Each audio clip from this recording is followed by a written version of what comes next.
One of the key tools parents can use to reduce the risk of sexual abuse is learning how to talk to their children about sexuality, and specifically teaching them healthy sexuality. I want to share a story about this, a very personal story, where I botched it big time. In fact, I have a good friend that says every family has a burnt waffle. And what she means by that is the first child gets the experiment. So I'm going to tell you about my first child and our discussion about sexuality and how I botched it, and contrast it hopefully with some positive examples that I had with some of my other children. So my oldest child was 8 years old. This was about 10 years ago. He's now 18. I was going to take my son to a basketball game. We're going to have the big talk. So if you can imagine this, we're driving to a basketball game, and being first-time over-paranoid parents, of course, he's in the back seat as an 8-year-old, sitting in a booster seat. Just what you would expect from first-time parents, right? So I just lay it out and tell all about how sex works, why we have sex. And I went on for about 20 minutes. And at the end of that 20 minutes, I asked him, "Son, do you have any questions?" He said, "Yeah, Dad, I have one." So I'm all amped up thinking this was going to be a great conversation. This was going to be a major success. And then he asked this question, "Dad, can we talk about something else?" Well, you can imagine how I felt as a parent. I thought, oh, that was a total fail. But what wasn't a failure is it started something inside my family that I consider to be extremely valuable. And that is, we as parents learn the importance of talking about sexuality with our kids. So let me contrast this with his younger sister, who's 2 years younger. She was 6 at the time. We immediately had age-appropriate discussions with her about her body and about things that would make sense to her at her age. We didn't have the big talk, but we started the little talks. We started the dialogue. An interesting thing happened as she turned 8 years old. We didn't have to come to her. She came to us. I remember it vividly. We were sitting in our bedroom. I was sitting on the end of her bed. She asked a question that was very poignant about sex. Christy and I made eye contact, and we knew we were heading down the road. She went on for about 30 minutes to ask question after question about sex and sexuality. It was a very appropriate, healthy discussion. Some of the key things that I want you to take away from this. First, if you open a dialogue with your kids about sexuality, it will bear good fruit over time. Second, you as a parent have the responsibility to protect your kids, to keep them safe. And sometimes having hard or what can be uncomfortable conversations with your kids about sex is part of that responsibility. Third, if you open dialogue with your kids, the likelihood that they will elevate conversation to you when they need help or when they are at risk is much higher than if you never talk about the topic. Teaching your kids about sexuality is one of the key tools that you can use as parents and caregivers to keep your children safe from sexual abuse.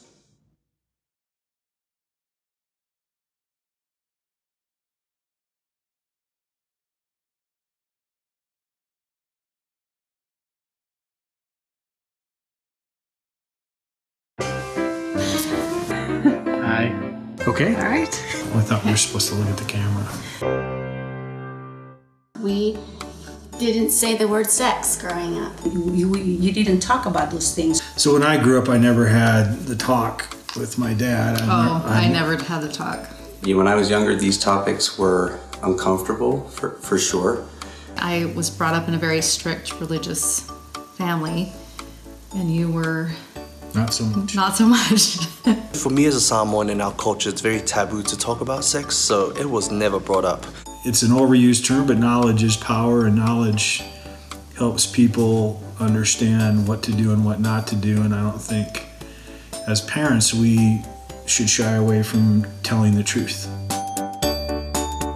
Male and female anatomy, take one. We joked about male and female anatomy all the time. Like that was funny. We could just use a word and then it would be, everyone would start laughing instead of fighting. That's how We never used the correct words. That word was penis. I feel like we've been on the same page with this one, wanting to use appropriate terms with our children from the time they were very young. Since my son is 3, he calls his penis his pee-pee, which is cute. And so we're in the transition of getting him to use penis and understanding the differences between male and female body parts. We've tried really hard to have lots of little talks and to create an environment in our home where there's no subject that's taboo. We will talk about anything. I feel like those are all my thoughts on that.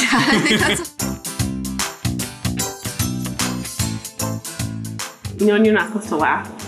That makes you laugh. Sometimes I feel like, you know what, we're just gonna move into the woods and live in a teepee and we'll never have to deal with any of the scary things that are on the internet.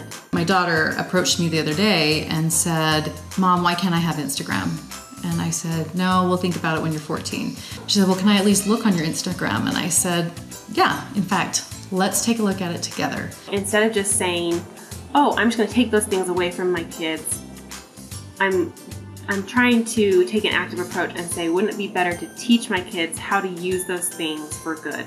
We sat down and went through my Instagram feed, and I talked to her about the type of followers I have, the type of people that I follow, talked to her about things that I post, things that I don't post. I hope our kids will understand that their online presence should reflect their actual in-person presence. They're gonna put that in there. I know. There's no way that we can completely protect our children from seeing pornography. We had to understand what happens to a developing brain when it's exposed to sexually explicit material, and then how do we help them? They're gonna see it, we know that. Tell them that, that stuff is fictional versus what you do in real life, where a relationship has to have more than just physical intimacy, but also that emotional attachment as well. While we'd like to protect our kids from that, our goal is also to give them the tools that when they see something like that, it doesn't ruin them. It doesn't damage them beyond belief. It doesn't make them feel guilt or shame. They understand that's not what a healthy sexual relationship looks like. That's something I don't want to view or participate in, and it slides right over them. Yeah.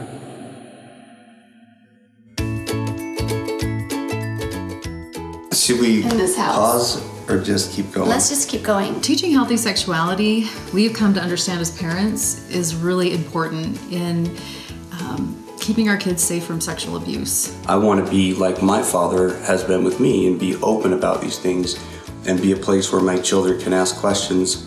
We know that if we are their source of education, if we are the ones that are teaching them about sex, about avoiding abuse, they're going to come to us.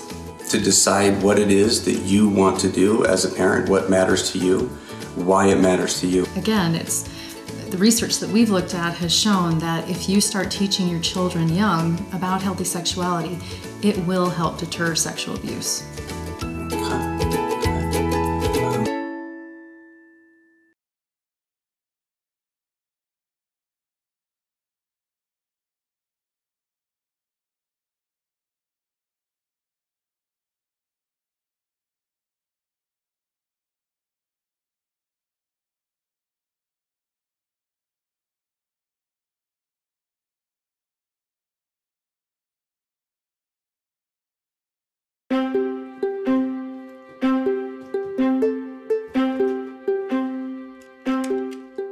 Today at school, Tommy told me that if you kiss a girl, that's how you make babies. You froze! Why do I always walk in on all the awkward conversations? Options. I could just pretend I didn't hear anything. Nope. I could make their dad talk to them about it.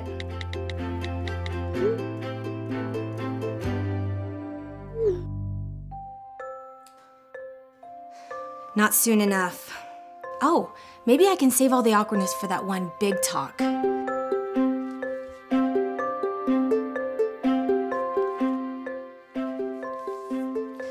Yikes. Dr. Andrews said to have a lot of little talks while they're young and being open and honest, but I just feel so awkward. I'm the one making this awkward. It's just about teaching them something they need to know. And it's better for me than some kid at school. Hey boys, did I hear you say something about kissing and babies?